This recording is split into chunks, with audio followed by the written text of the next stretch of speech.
And honestly, the last time a British person said that, we didn't leave for about 200 years. India, or as we once called it, Britain's spice rack. When there's an important one happening right now that they are all completely ignoring.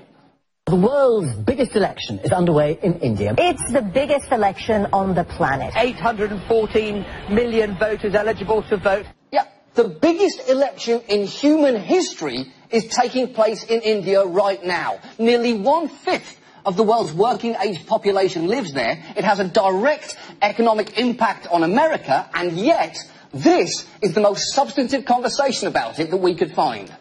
Well, we're going to get questions from some writers to the program saying, what are you talking about India for?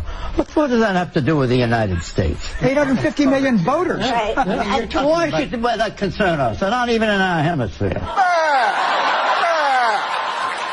They're not even in our hemisphere, and if they're not, they basically don't exist. See? Look, they're not even on my globe.